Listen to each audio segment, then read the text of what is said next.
We came down to Harper's Ferry early in July, and we rented the Kennedy Farm, which is over on the Maryland side of the Potomac, a few miles up the road toward Boonesboro. We became the Smith family, Isaac Smith and Sons, stock traders. Nosy neighbors. And, well, the men came and stayed in the house. And, they spent the hot summer days all crowded together in the stifling attic because the neighbors were always lurking around and asking questions. We found we had need of some women folk around, give the place a domestic appearance.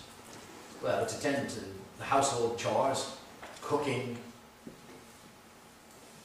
Dear wife, I would be most glad to have you and Anne come and make me a visit of a few weeks while I am preparing to build.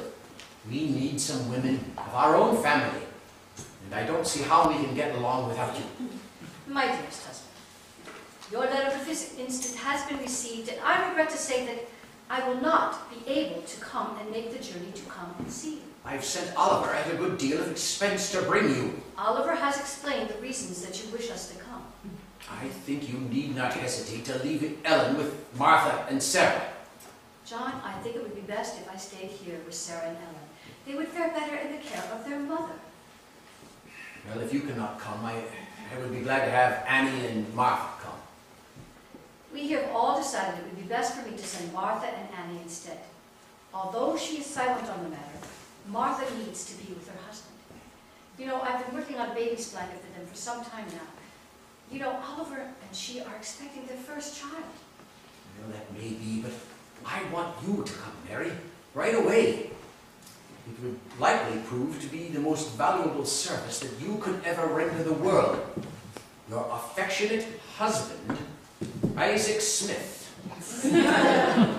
My dearest husband, I trust that my decision will not be too great a disappointment to you, Isaac. We will anxiously await the day when we can be together again. May God bless and keep you all. Your most affectionate wife. Well, the truth is, I just didn't have the courage to tell him that, well, I was too sick to make the journey. But when Martha and Annie came back from the Kennedy Farm, late September, Annie tells me this most strange and wonderful story. She said she and John were sitting together. He was doing some writing and she was doing some sewing, when two little wrens, who had a nest under the porch, came fluttering in the open doorway, fluttering back and forth several times, trying to attract their attention. Annie said, Father, what do you think makes the little birds do this? He says, I don't know.